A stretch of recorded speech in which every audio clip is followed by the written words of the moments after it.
you need to stop buying pre-stretched canvases. I'm gonna give you the reasons why I think you should stretch your own, and then I'll show you how. So, for starters, stretching your own canvas allows you to create higher quality canvases for less money. And in this economy, that should be all you need to hear. Seriously.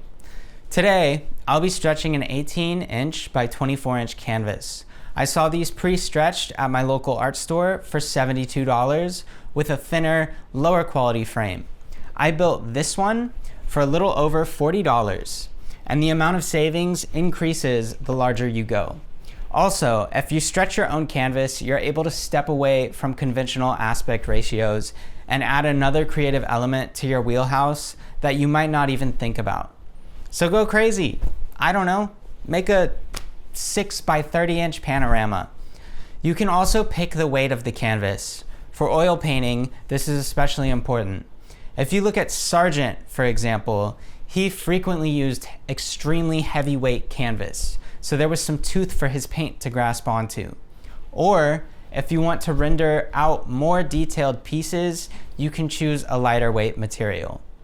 You can also control how tight you want the canvas. I'm picky about having a very tight canvas, so I like to be able to ensure my working surface is up to par. I also think there's something special about controlling and creating every aspect of your final piece, especially if your ambitions are to be an acclaimed oil painter. It just adds another layer, an element to your skill set and the choices that you're making as an artist. So, for supplies, here's what you're gonna need. I'm also gonna give you prices of everything I purchased.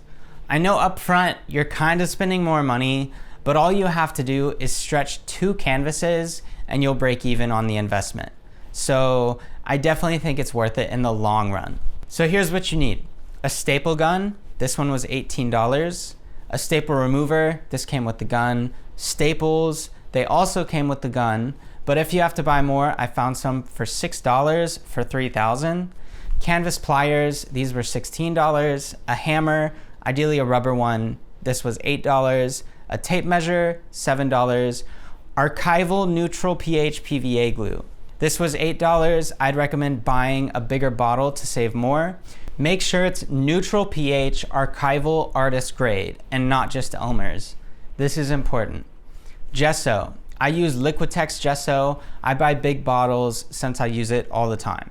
This one was $28. You should honestly have this already if you're painting seriously, but that's another video. You also want some foam brushes. These are like $3 for 4. So the total is $87. Next, you need the actual canvas materials. I have 7-ounce cotton canvas that I purchased a few yards of for, I think it was like $7. And then these wooden stretcher bars, which were $40, but they're very high quality. Now it's time to stretch the canvas. To start, you have to assemble the wooden bars. The ones I'm using are the Masterpiece Monet Pro bars, which I love because they have the cross beam in the middle for extra support. Start by wiggling the corners into each other, then get a hammer or a wooden mallet and hammer them together. The crossbars on this one in particular were giving me some issues, so I had to place staples into the back of each corner after I got it squared up so it wouldn't come apart when I moved over to the next corner. You should staple each corner anyway, even if you don't have a crossbar, to keep it together and make it last. Next, you want to sand the corners down ever so slightly. This is just so they don't tear into the canvas. Don't go overboard here, you just want to take the edge off. Now you need to cut your canvas. Make sure you allow an extra 2 to 3 inches on each side of the canvas when you cut it. For example, this is an 18 by 24 inch canvas, so I cut out 24 by 30 inches of the canvas sheet that I have. All you have to do to cut the canvas is just begin the cut and rip it apart. It's naturally going to run in a straight line down the sheet and is much better than cutting the entire way. So once you've cut the canvas out, center the frame on it and you're ready to begin stapling it down. This part is honestly a pain in the ass.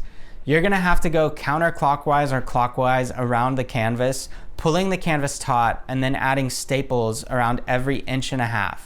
Start in the center and go outwards, alternating sides. For example, if you look here, I stapled them in this order. This was 1, then 2, 3, 4, 5, 6, 7, 8, 9, 10, and 11, and so on. Do this until you reach the corners. Once you're at the corners, it gets just a little more complicated. You want to pull one edge taut and then staple. Now you're going to pull the other edge over it, folding it neatly, almost like a bed sheet. Then pull that edge taut and staple. Then I like to add one more staple on top to keep the flap down. Repeat this for the other 3 corners. Once you have your canvas fully stretched, you should be able to flick the front or back of it, and it should sound almost like a drum. This means that you did a good job. So nice. Now you need to seal the canvas with a PVA glue. This is going to soak into your canvas and seal it so that when you put gesso or oil paint on it, it's going to sit on top instead of soaking into it. This is mostly an archival thing, but if you're spending a lot of time working on your work and you want it to last forever, I think it's a crucial step. So take your PVA glue and a brush you don't care about. I like to use these foam brushes because they're cheap, they don't leave brush strokes, and I can just throw them away when I'm done. Now mix your PVA glue 1 part glue to 4 parts water. I did 40 grams of water and then 10 grams of glue. Now mix it together. Now take your brush and apply the mixture to the entire surface. I do the sides too, and a little life hack is to also rub it into the frayed edges on the back. This will prevent them from constantly running or fraying, which is very helpful because it can be quite annoying. Now let this dry for around 12 hours. I'm just gonna leave mine overnight and I'll come back to it tomorrow. Now you're almost done. All you need to do is add 2 coats of gesso.